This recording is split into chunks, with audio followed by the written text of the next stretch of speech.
risk score, so that's the second one there, and that gives you again a probability score of your risk of heart disease. That's also, there's a UK version of it, the Q risk, which many of us use when we're trying to map probabilities of heart problems in patient groups. And last week the PREDICT score came out for prostate cancer, which helps you decide whether you want surgery or non-surgery. And the key thing about these, they're simple, scalable tools, evidence-based, but they're linked to interventions. It's not good enough doing the assessment without intervention, but they just show sort of a way forward. There's a review of all these sort of algorithms in Nature Medicine. I mean, I'm not going to go through them. The point is that there's quite a bit of research in them. What's interesting about them is there's very little on mental health. I mean, there's diagnosis of, this is dementia diagnosis. Suicide is not a very good measure of suicide, actually, and delirium. And as we did the review, and one of the things he points out is that one of the things that these studies have done is they've done retrospective studies, but very little have been translated into clinical practice, very little actually being prospectively validated, and I think that's a real challenge. Okay, and the other thing about them is that, there's a replication crisis, of course, but the other problem with them, this is a very good editorial in the Lancet Oncology, which I think captures, the big challenge with them is they're about augmenting clinical decision making. They're not about replacing it. So it's both and. Can we use both and not privilege one over the other? Because both together really is probably the way things are going to go. Okay, so in psychiatry, where is there space for clinical prediction models? Well, there is something about diagnosis maybe. We already heard this earlier. John mentioned borderline personality disorder versus bipolar. There's obviously work in dementia. I'm going to talk about prognosis. There's been quite a lot of work in prognosis. And then Joanne, next talk, is going to also speak about treatment choice for antidepressants, the choice of antidepressants. So there are some places where clinical prediction models are sort of developing and there's research being done. The advantage with them is that they allow for some consistency, transparency, particularly where you have limited resources. You need to figure out where to allocate treatment, where to preserve resources by screening out low-risk people. So they do have, potentially a role to play. And the other thing is, I don't think the human brain is very good at weighing up lots of risk factors at the same time. So we now know through lots of epidemiology that many of these phenotypes we look at are actually related to or associated with many, many risk factors, sometimes 10, 15, 20, small effects, they interact, and expecting humans to sort of weigh up more than 3 or 4 at any one time, I think is going to be difficult. So prognosis of violence, well, I'm going to just talk about one high-risk group, which is prisoners, and then he's going to speak about another high-risk group, which is people with severe mental illness. In prisoners, if you look at the red bars, that's the rates of violent reoffending after release from prison, and that's in people with psychiatric disorder. So, and it's 0.4 means 40%. So you have 40% violent reoffending after 5 years, so very high base rates. And the blue bars are the people without psychiatric disorder. So you've got a very high-risk group. And can you do something about this high-risk group in very, very limited sort of treatment settings? Most of these people don't really access treatment. In many countries, of course, prisoners are ignored. And even in countries that are not ignored, it's very difficult to link them to community services and do it effectively. So can you develop a model that helps you with that? Like I said before, there's no point developing a model if it's not associated with treatment. And we've had a lot about psychological treatments, but actually in this area, medication works fantastically well. So this is a very large pharmacoepidemiological study done in Sweden. These are hazard ratios, so sort of percentage decrease in risk of violent reoffending. And you see 3 of the big classes of psychiatric medications have very, very large impacts on reducing hazards of violent reoffending. So antipsychotics reduce hazards by 40%, psychostimulants by about 38%, and the medications you use for drug and alcohol use disorders, they reduce your hazards by half. So these are massive effects. In medicine, this would be, this is at the higher end of the large effects. So there is something we can do about it. In terms of developing a model, what we did is we went to the best in class, which is Sweden. We linked 5 registers. We looked at everyone, So every single person who left prison over a 10-year period. These are some nice slides that my postdocs developed. And we sort of developed a derivation model, so we derived this, the model in a sample of 37,000 people and validated it in a new sample of 10,000 people. We used pretty scalable risk factors, easy to measure, some of them modifiable. And we developed a model which is online, free to use, drop-down menus, and gives you a percentage score at the end, so nice and simple. And the key thing about it, this is something that is new, I think, to some extent. It's about, you need to think about probability of risk. So this is an example of, this is in the validation sample of 10,000 prisoners, about where the predicted risk, how it compares to the observed risk. And so the deviation from the line is how far away it compares to the actual risk, the predicted risk. And that's really the way to test these models. It's called calibration, doing weather. And these models, this particular model calibrated very well, so you can see it's very close to the predicted risk. And that's what you're really looking for. So if the calculator tells you there's a 50% chance of reoffending, how well does it actually relate to the observed risk? And then you know, I've tried to validate this in different countries. I got stuck with all sorts of approval problems and other problems. But one place I didn't get stuck, because they approached me, bizarrely enough. They read the paper, it's published in Psychiatry, and they approached us and they said, no, we like this. We want to try it out in the Netherlands. And it only got published 2 years ago. And in that 2-year period, we managed to validate it in about 9,000 prisoners in the Netherlands. And here's a recalibrated model for 2-year offending. Basically, it's pretty good. We have to recalibrate it a bit. And the good thing is now they're actually using the model. So every year, about 50,000 people get arrested in the Netherlands, and they're using this model to help them decide about predicted risk and treatment allocation, etc., going forward. So it's one example of a piece of work which sort of started with some epidemiology. We developed a clinical prediction model, and now it's being implemented in the Netherlands for everyone who's arrested in that country. So I'm going to hand over to Danny, who's going to talk about a clinical prediction rule in a different setting, in psychiatric settings.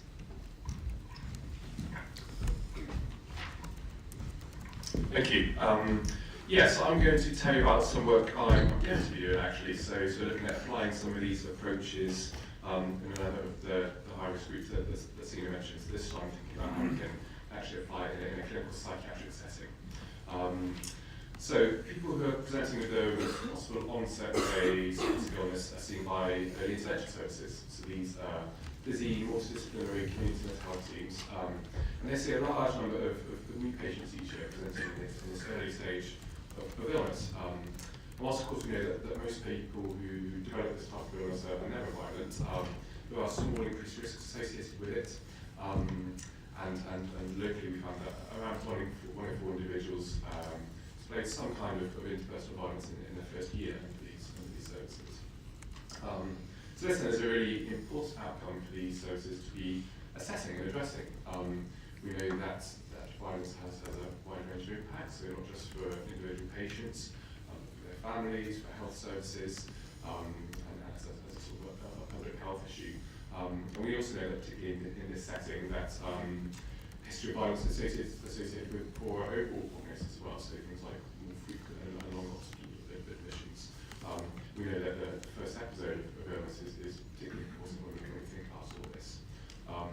So here we then have a sort of unique clinical setting in this early stage of illness where more sort of integrated effective approaches to assessing and managing this can actually have an impact on some of the downstream outcomes. So risk assessment is already routine. Assessing violence risk is a routine part of assessments in this setting. But at the moment, clinicians don't really have any practical or structured way to support them to do this. So they rely on unstructured clinical judgment. We want to know a little bit about what a tool can do to improve that and support it. Very much is support rather than replacing clinical assessment. So it can help identify those people who on average are more likely to benefit from having something helpful and more harmful done about the risk.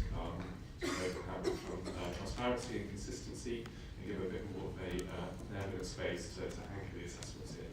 And also from a clinical point of view, if there's something that can support clinicians to be more confident when they assign low-risk status. That in itself has got great clinical utility. So, again, using Swedish data registries, a model has been developed by a research collaboration in Oxford called Oxmith. So this uses 16 routinely captured pieces of information, so things like clinical history, family history. And this predicts violence in population of bipolar disorder in schizophrenia. And this again has been translated into a free online tool that takes a few minutes to complete. And the idea is that this may be a helpful adjunct in early intervention services. And again, it's been validating in Swedish populations using data registries. But see if it's any use in a clinical setting, in an early intervention setting. We really need to have a look at it in that setting, and that's in the sort of prognosis field. That's one area that sometimes gets neglected. So that's what we'll be trying to do with Optimo over the next few years. So by taking it through this sort of stepwise development process, like drug development, so we'll first be externally validating it, so seeing what its actual performance is, its accuracy of prediction in this setting. But then importantly also examining its clinical use. So hopefully through that we'll be able to develop to where we've actually got an understanding of what its clinical role might be, and therefore how to implement it. So how will we do that? So the first step is this external validation. So we're going to use routine electronic patient records and police data to do that. Then before we even pilot its use, we need to get an understanding of what it's, where it might sit in the clinical pathway from relevant stakeholders. And then we can have the first look at it in actual practice. So how useful is it? How long does it take to actually do this, and how available is the information? And does it have face validity for clinicians? And what else will they need to actually adopt this in their clinical practice?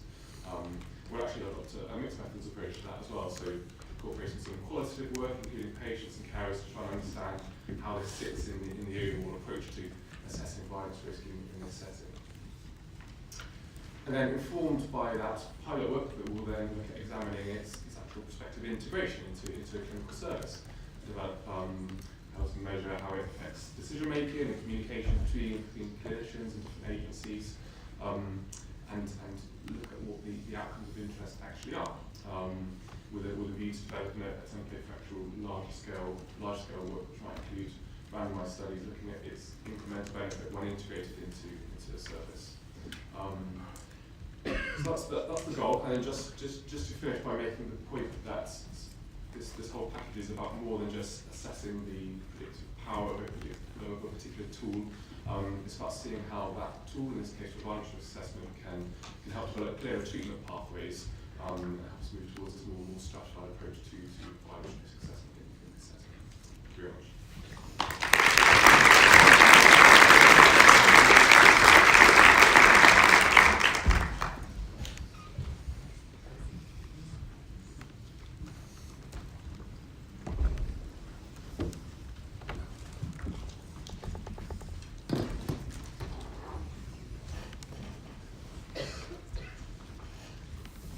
Thanks very much to see Nathaniel, it was great. And now for our last sort of research science presentation today, it's a pleasure to introduce Andrea Cipriani and Nick Tomlinson, who are going to tell us about from evidence synthesis to personalised treatment and the example of antidepressants. Thank you very much. So, one of the biggest challenges we have as clinicians, practicing clinicians, is to be able to tailor the treatment to the individual patient we see in our clinic. And what I'm going to present today with Annika is the work we've been doing over the past few years to prepare the ground and move to the big project we are working now, funded by the NIHR, about personalized medicine in antidepressants and depression in particular. The big problem with precision medicine or personalized medicine is that it's very popular. It's so trendy, also because we have great examples in oncology or other fields of medicine where we can really tailor the treatment to the specific cancer or disorder. And so it's our aspiration is to personalize treatment, but probably we are far away in psychiatry because we lack biomarkers. That's one of the main problems. However, I strongly believe this is an unmet need. So we still have to do our best to be able to personalize the treatment and help our patients to have better outcomes. It's trendy personalized medicine, so you find almost every day new apps, new ways to use existing data, especially if there's some observational data somewhere in the world. They use this data to predict the outcome of a patient. They sell this as a prediction model. But I think that we should do better, and one of the unique selling points, and probably the strength we have, is to start from the randomized controlled trials, the randomized evidence. Because with the randomized evidence, we can really understand which are the so-called effect modifiers, so we can understand the difference between two interventions. And the observational data are useful to complement the randomized data in order to identify the prognostic factors. So what happens to patient, the trajectory of the patient over time across different settings. So the reason why we start from the randomized data is because we have a lot of randomized data. This is an example about depression, and today I'm talking about the antidepressants for depression because we have a good track record in the field, and it's easy to start with something we own, we have the data for. But the idea is to develop something, a model that can be used not only antidepressants in depression, but other drugs in other disorders, and also psychological treatments, not just drugs. And as you can see here, this is the network of treatments, antidepressants versus placebo. The green network is about efficacy data, and the orange one is about acceptability, dropout data after 8 weeks of treatment. The lines represent the trials comparing two different drugs, and the size of the nodes is proportional to the number of patients randomized to the drugs. So there's many connections. So we have data, we have comparative data. At the time of licensing, we have only placebo-controlled trials, so we don't have head-to-head information. Comparative effectiveness is the way to go. And I strongly believe that network meta-analysis are the correct methodological framework to answer this question. This is why we have developed the statistical methodology. But we also need to face the challenges. When we published the first network meta-analysis in 2009, one of the big concerns was that we only included active treatments, because our question was, which is, if any, the best treatment to prescribe to a patient after we decided to prescribe an antidepressant. The question that was raised is, are antidepressants efficacious for depression? You should include placebo in the network. And I think it's a nice also take-home message today, because for the younger generation of researchers, you always have to challenge the current knowledge. At the time, we couldn't do any network meta-analysis with placebo because of a paper published in 2002 in JAMA showing that the effect of placebo increased over time. So if we are comparing drugs in a network, we assume that the effect of the drug is stable over time, so we can compare placebo and amitriptyline and placebo with augmentin after 20 or 30 years. So we challenged the JAMA, and we published this in the Lancet Psychiatry, which is a reanalysis of the data using the correct methodology. And as you can see, the effect of placebo is stable over time. So this allowed us to do the network meta-analysis, which was published about a year ago in the Lancet. And as you can see, a huge old metric score. I hope this will translate also in an impact in terms of clinical practice, not just old metrics.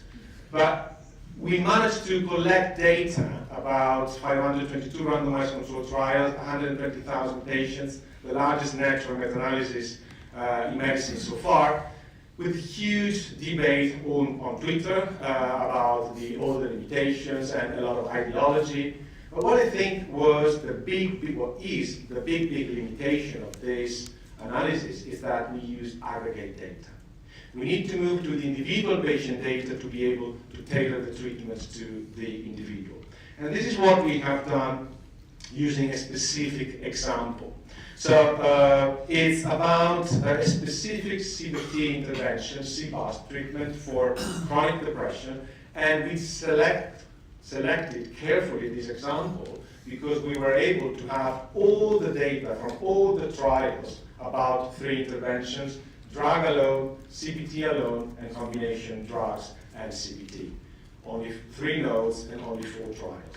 But I think it's very interesting because you can see that the trajectory of the symptoms, so the change, can you see? No. Okay, so this is the trajectory of symptoms over time, so the change, and these are weeks. And depending on the characteristics, demographic and clinical characteristics of patients at baseline, we can predict which is the outcome. So if for a female, let's call her Helen, a severe depression, severe anxiety, only 31 years old, no family history of depression, short duration of symptoms, it's clear here that over 12 weeks, C is the best option. But for another patient, man, or Nick, less depressed, same anxiety, slightly older, family history of depression, longer duration of symptoms, in the same trials, actually, the best treatment is B. So we can differentiate treatment indication using individual patient data in a network meta-analysis. But again, it's not enough, because we need to combine randomized data with richness of observational data. And this is the project we have. So using randomized data, observational data, real-world cohort, and also patient preferences and values, and also clinician preferences and values, combine them in a web-based algorithm to really personalize treatment and test it in a trial.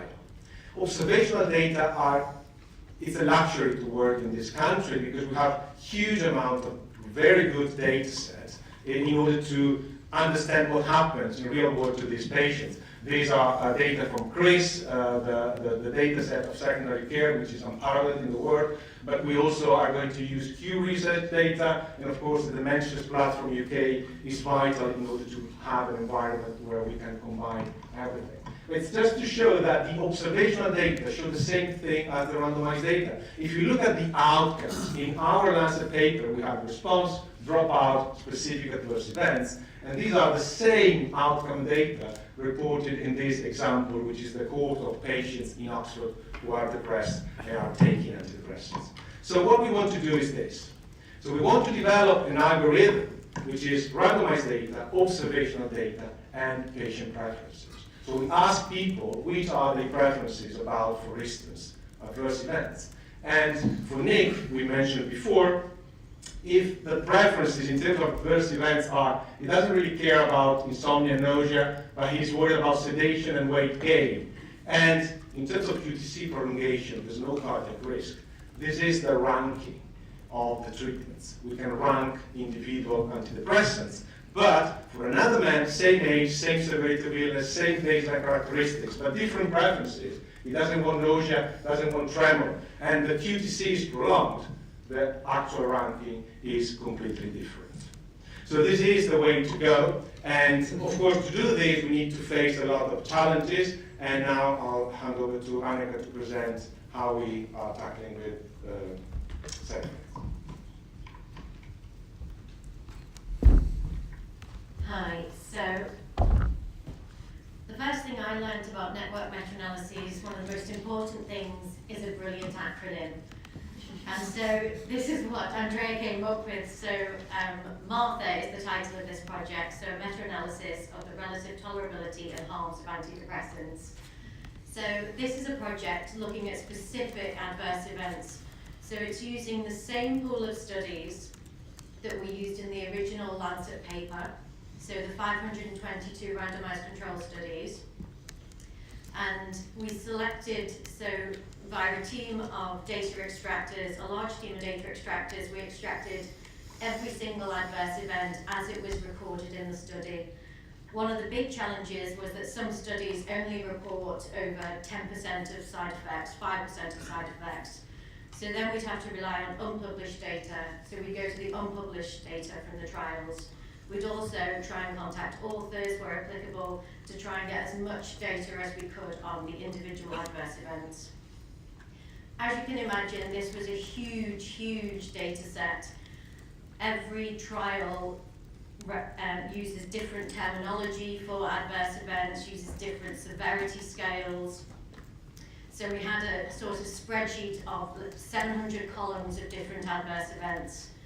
So the first thing we had to do is to develop a methodology that enabled us to limit down the number of adverse events to a more manageable amount for the analysis to prevent any false positive results and any results by chance. So we first started by using MEDRA, which is the Medical Dictionary for Regulatory Authorities. This is a standardized, almost thesaurus if you think of it. So it uses different tiers. For example, you can input stomach pain, and it will then categorize it to abdominal pain. Upper abdominal pain will also be categorized to abdominal pain. Lower abdominal pain will also be categorized to abdominal pain. So we started by doing this for all the 700 adverse events that we had. We limited that down, but we still had a large number. For example, we had abdominal discomfort and abdominal pain. We then needed to use clinical judgment to narrow down further the specific adverse events, the important clinical specific adverse events. So independently, 3 psychiatrists then had discussions over how to then rank the next and merge these adverse events. So not just using the different words that would describe the same adverse event, but to use similar words. So for example, can we say that abdominal discomfort is the same as abdominal pain? So we really spent a lot of time doing this. We still had quite a lot of adverse events, and we wanted to make sure that we included the most frequent adverse events, but also that we included the rare and the serious adverse events. And we needed to develop an innovative statistical methodology to deal with specifically the rare adverse events. So we've completed some preliminary analysis. So we can see at the top is an example of a rare adverse event, so suicidal ideation, for example. Now what we can see, so odds ratios of less than 1, we can see drug would reduce compared to placebo, suicidal ideation. But there's a lot of noise there, so we can't conclude that we're seeing an effect here. However, with nausea, if you look, so placebo being third from the top, so odds ratios then are far greater than 1, showing that nausea is actually leading, that the antidepressants are actually leading to nausea. So this is just some preliminary analysis that we've run to start with. The second part of the actual selection of the adverse events, it became apparent that we still had quite a large number of adverse events, and we'd use clinical judgment really to limit down the number. So we then needed to come up with a way to involve patients as well. What's important to clinicians might not be important to patients, and vice versa. And to use a different methodology to reach out to patients and to then try and limit down the number of adverse events to be included in the final analysis. So the next stage, we're working with a team of epidemiologists in Paris to design a patient and professional survey. So this is an online survey that's internationally translated in French, German and English. So we're hoping to reach patients and professionals being able to prescribe the medication. And we're hoping to use this survey to ask patients to rank the adverse events so that they can determine which adverse events they think are more important, rather than it just being a clinician-informed decision. Once we've then got the ranked adverse events from patients and professionals, we'll then merge these with the adverse events that we've determined based on frequency and serious and rare. I think an overarching theme that goes through all of this work is the ethics, and I think the survey is a really good example of how we're using patient values, preferences, and the trust that patients have in clinicians, and the ultimate aim of to providing a shared decision-making process, including patients in this process. So watch this space. We're currently working on the survey with Andre Tomlin as well from Mental Health, because what we also realised is that we need to reach the right people, and so Andre is really helping us to do that. So thank you.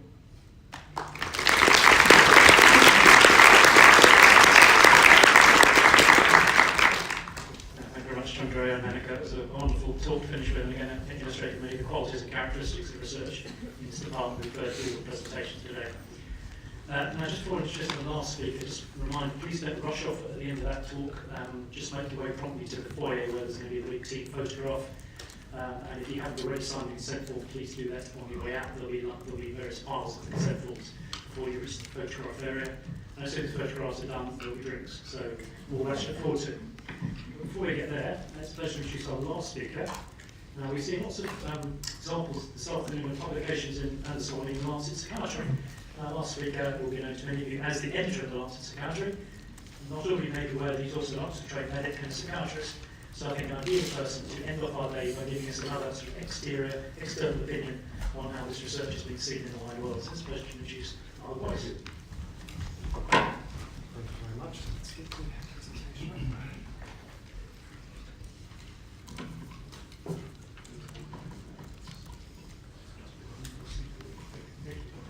Thank you very much. Thank you, Paul. Thank you, Sina, for inviting me. Thank you to you all for staying to the end of today. I'm Niall Boyce. I'm the editor of the Lancet Psychiatry, and I'm here to give you an external view on what epidemiological psychiatry has done for us from Oxford, and to end really with some thoughts about Oxford psychiatry in general. Now, I say an external view, but as Paul pointed out, I trained here as an undergraduate. So I came to Oxford actually halfway through the department's life, 25 years ago. I was perhaps surprised to hear Chris talk earlier about how he didn't enjoy being a medical student here very much. I enjoyed certain aspects of the course a great deal. For instance, neuroanatomy. I enjoyed so much that I sat the exam twice. But one of the things which really inspired me when I was here was a paper which I did in my final year on psychiatric disorders. One of the elements of which was on suicide in young people. And I remember reading a book by a young researcher called Kate Hill, with an introduction by Keith Horton, which was called The Long Sleep, which took a qualitative and an epidemiological view on youth suicide. And I think that that was one of the moments when I became interested in psychiatry and specifically in suicide research, which is an interest which has really endured these 25 years. So we're going to go back to the 60s a fair amount in this talk, and I looked up in the Lancet archives what the Lancet has had to say about psychiatric epidemiology. And this is an editorial which was published in 1961. And what they said was the fullest application of these epidemiological techniques must wait upon advances in clinical psychiatry, especially upon an agreed and valid scheme of diagnostic classifications. So, good job that was all sorted out. And then the editorial ends quite fantastically. It says, another problem has been the distressing way in which the results of years of work melt away before the two crucial words, so what? So I'm just going to very briefly be talking about the so what, and talking about how with psychiatric epidemiology, it's not so much what it adds to psychiatry as how I think it encapsulates some of the values which psychiatry has and the sorts of challenges which psychiatry faces. I think that our mission a lot of the time as psychiatrists, as researchers and as clinicians is to navigate through grey areas when people are very distressed and they need some form of certainty and evidence. I think it's also very important that we are able to honestly and clearly address the many controversies which still dog the field. And finally, I think that psychiatry, as much as it's the field of mental health, the field of the mind and brain, is also the field of helping people who are from marginalised populations. And I think that epidemiological research can do that, and I think that research from Oxford has very much done that. So to begin with data where trials appear to tread, we heard earlier from Keith talking about the great success of the research which went really from qualitative to epidemiological research in terms of paracetamol overdose. Now, one thing which I'd like to highlight there is that suicide, of course, is a vital subject for society as a whole, certainly for all psychiatrists. When we came to publish the first issue of Lancet Psychiatry, we chose suicide research as a topic, on the basis that this was something which pretty much all clinicians are concerned about. However, it's one of the areas of psychiatry which it's really, really hard to get trial evidence in. It's very hard to get the power for trials. It's very hard to ethically do trials. And therefore, in terms of suicide prevention, a lot of the time what we will be relying on are other methods, are epidemiological data.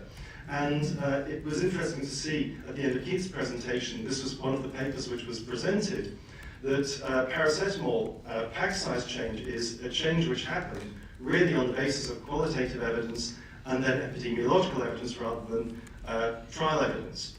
And sometimes this is the best evidence we have, it's the only evidence we have.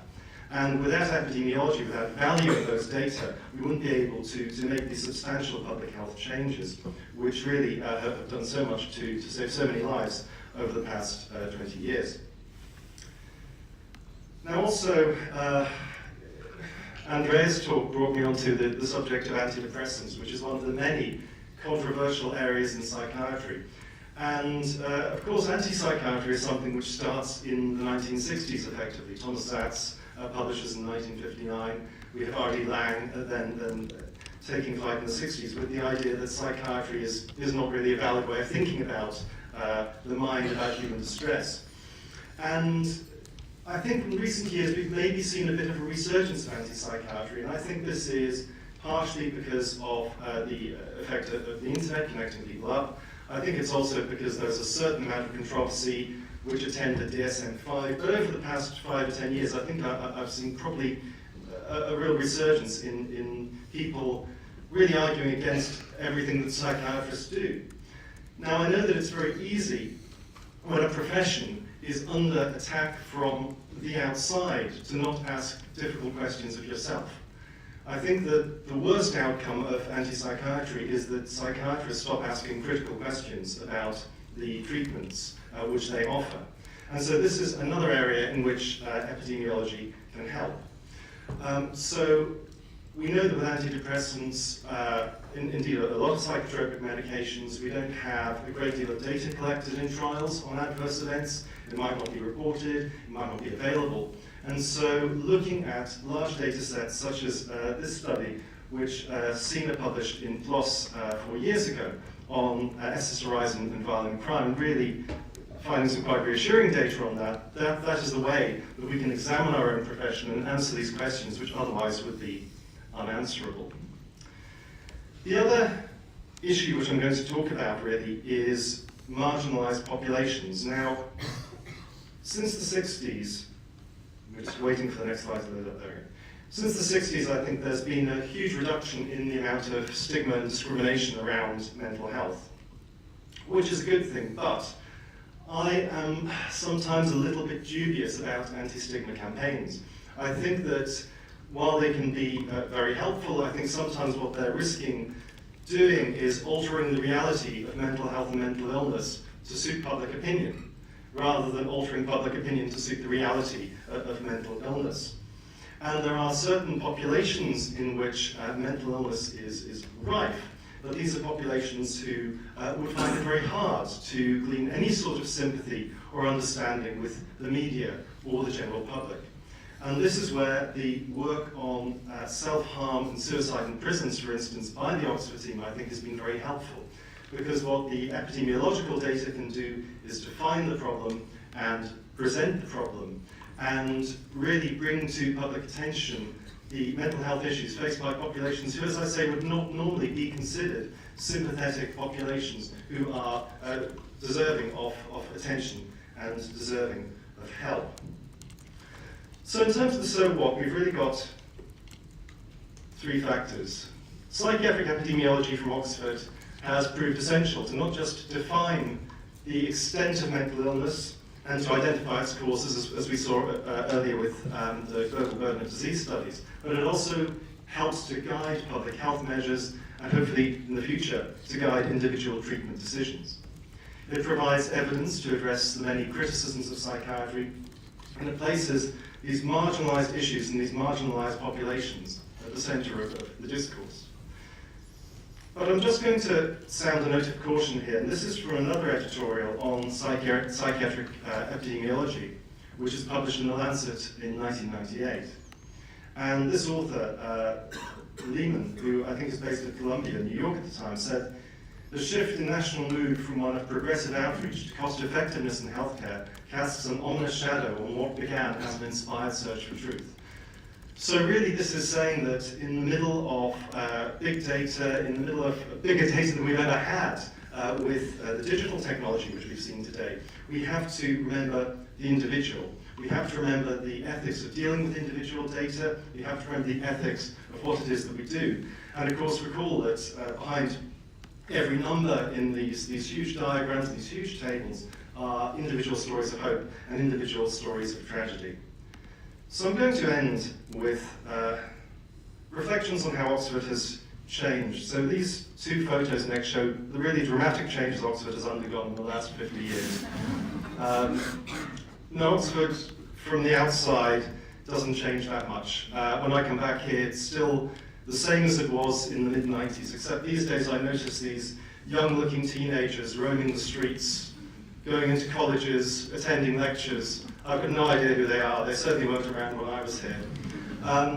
But what we have seen over the past 50 years, I think we've seen today, are really substantial and indeed dramatic advances in mental health science provided by the Oxford Department. But it has provided these advances while also preserving tradition. There's a tradition of intellectual rigor, which has been emphasized time and again today, which is the legacy of Professor Gelder. But also what we have is a tradition of compassionate care for the individual, of blending clinical work and research work. And I think that if Oxford can maintain these traditions, as I hope and believe it can, the next 50 years are bright indeed. Thank you very much.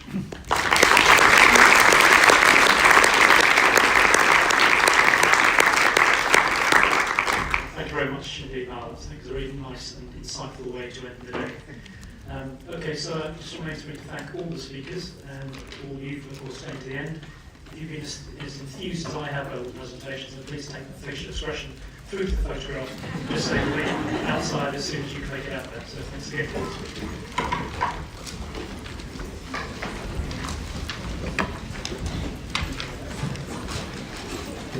Yeah, that was good stuff.